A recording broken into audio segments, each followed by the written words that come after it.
Recently, one of my longtime executive communication coaching clients sent me an SOS message, urgently asking me to help him with his elevator pitch. He had an important meeting coming up where he anticipated needing this elevator pitch.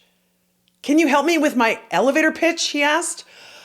He was looking for that short paragraph he'd memorize and spew out at the right time. My response to him might surprise you. One word: no. Are you surprised by my response? Now, of course, I did help him prepare for that meeting. And yes, by the way, he did knock it out of the park. But there was no scripted elevator pitch. Instead, we prepared him based on a framework. This framework works, and I'm going to teach it to you right now. Are you ready? Let's do this. Let's talk about talk. Welcome to Talk About Talk podcast episode 186. Elevate your elevator pitch. Did you see what I did there? Elevate your elevator pitch. Okay, in this episode, we're going to talk about how to communicate optimally in high stakes contexts with influential individuals and where you're conscious of your desire to leave a positive impression. In other words, the classic elevator pitch scenario. Sometimes you can anticipate these scenarios, and sometimes they're completely spontaneous or unplanned, aren't they? Most people try to prepare for these high stakes contexts by elevating their memorized elevator pitch. Instead, I encourage you to adopt this 3-point framework that will elevate your elevator pitch so that you can knock it out of the park every time. In case we haven't met, my name is Dr. Andrea Wojnicki. Please just call me Andrea. I'm an executive communication coach at Talk About Talk, where I coach ambitious executives like you to communicate with confidence so they can establish their credibility and ultimately achieve their career goals. If you're a regular listener to Talk About Talk, welcome back. Thanks for being here. If you're a new listener to the podcast, I hope you'll hit subscribe on whatever podcast platform you're on so you can continue to improve your communication skills. You can also boost your communication skills by subscribing to my bi-weekly email newsletter.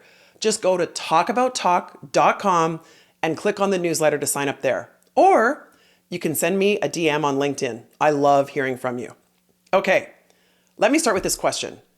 Do you have an elevator pitch? Based on the fact that you're listening to this episode, I'm going to guess that either you don't have one or you have one that needs improving. Whether you're pitching a client or an investor or growing your business or seeking a big promotion, you've probably heard that your elevator pitch is one of your most important assets. As I said, there are spontaneous contexts when this elevator pitch might come in handy, like when you're at a networking event or you meet an influential individual, or when you're walking down the hall at work and you see your boss's boss. You could just smile and nod. Or you could share your impressive elevator pitch. There are also non-spontaneous, anticipated contexts when an elevator pitch might come in handy. This was the case with my executive coaching client that I mentioned earlier. He knew he was going to be in a meeting where he anticipated needing his elevator pitch. So, whether it's spontaneous or whether it's planned, many of us practice our elevator pitches until we've got them down cold. Practice, after all, makes perfect, right? Not necessarily. There are a few important reasons why I decline my client's request to help them with their rehearsed or scripted elevator pitch. The first reason is just that. An elevator pitch sounds rehearsed because it is. We can tell when you're on autopilot and sharing something that's scripted and rehearsed. Elevator pitches typically come across as impersonal and insincere. The high status folks on the receiving end of the elevator pitch are certainly aware that they can be intimidating. They're also aware of the awkwardly memorized self-promotional scripts that they often hear in elevators, boardrooms, and elsewhere. So that's the first reason. You sound rehearsed because you are rehearsed, and that's not good. The second reason is that a scripted elevator pitch is never optimized. Why is that? Because it's not customized for the context, nor for the person with whom you're communicating.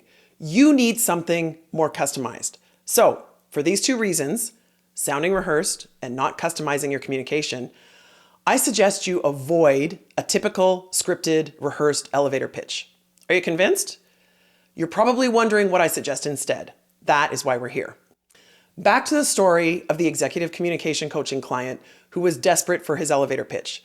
I did meet with him that day, and I took him through a 3-point framework that I'm going to share with you right now. Instead of relying on a scripted spiel, I suggest that you try something radically different, a disciplined, authentic, and customized approach.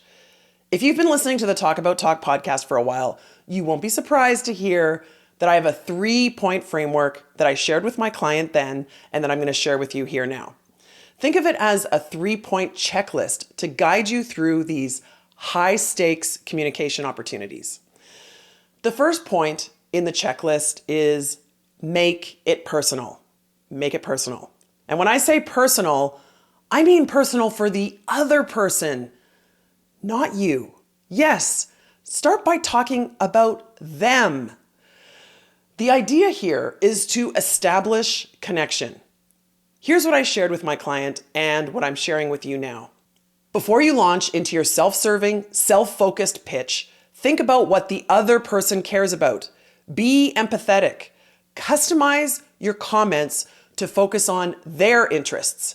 Rather than opening with, I'm a strategic leader with 15 years of experience, I advised him to start by thinking about what the other person cares about.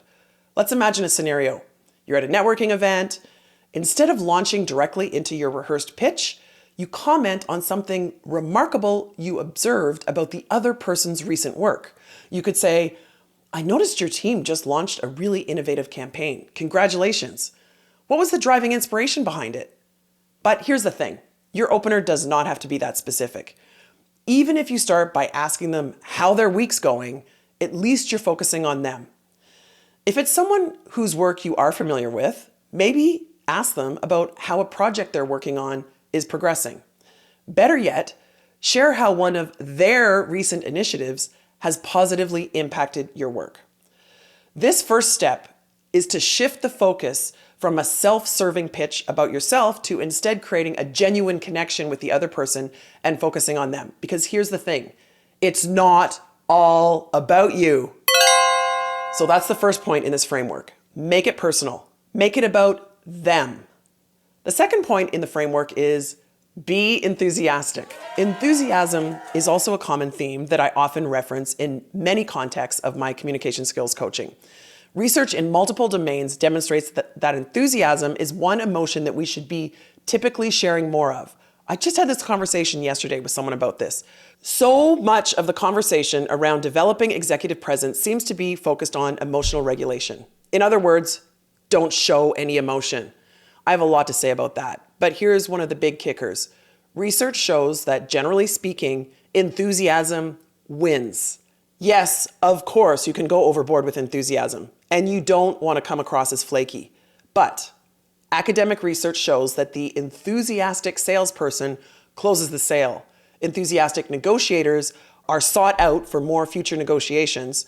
Enthusiastic teachers and coaches are more effective with their students. Enthusiastic job seekers get the job offer, and on and on. Of course, as I said, you don't want to go overboard, but I encourage you to not hold back on your genuine enthusiasm.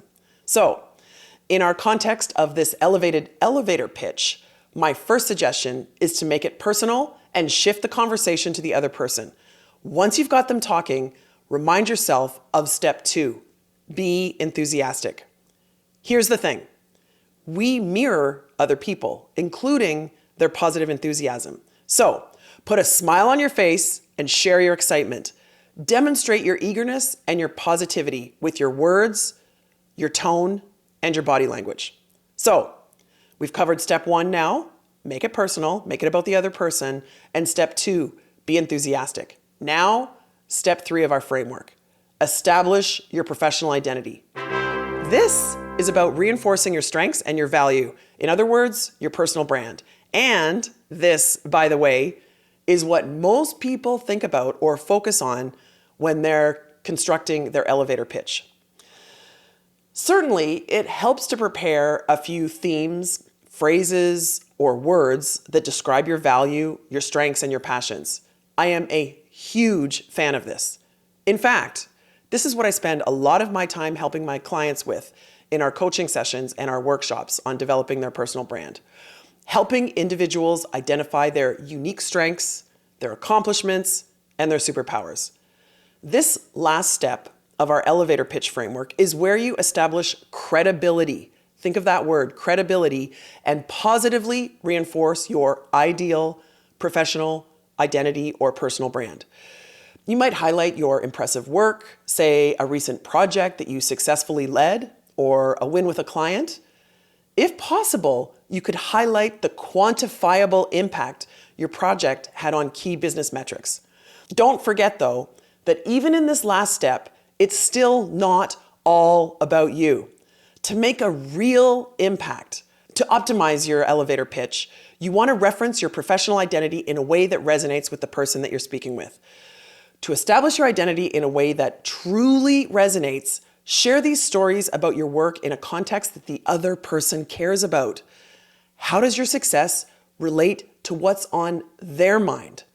Yes, this takes an exceptional level of self-awareness, and I might even say maturity. Again, it's not all about you. And in fact, that is probably the most important thing that I hope you're going to take away from this episode. To truly elevate your personal elevator pitch, you need to stop being so self-focused and make it more about the other person. Start by making it personal for the other person. Start the conversation with something they care about. Then, make sure you demonstrate and communicate enthusiasm. And last, the final step is where you establish credibility and reinforce your personal brand. Ideally, even here, you're focusing on things that they care about, things that are relevant to them. Certainly, being prepared for impromptu conversations with prospective clients, investors, and other important career-influencing stakeholders is critically important. The best way to prepare is to remember 3 things. 1, make it personal. 2, be enthusiastic. And 3, then establish your professional identity. This is a disciplined, authentic, and customized approach that is sure to help you elevate your elevator pitch. To sum up, I encourage you to ditch that scripted, polished, memorized, rehearsed, and self-focused elevator pitch. The next time you meet a high-status individual, whether it's unexpected or maybe anticipated, start by asking yourself, what does that person care about? Put an enthusiastic smile on your face, and then think about how your work might resonate.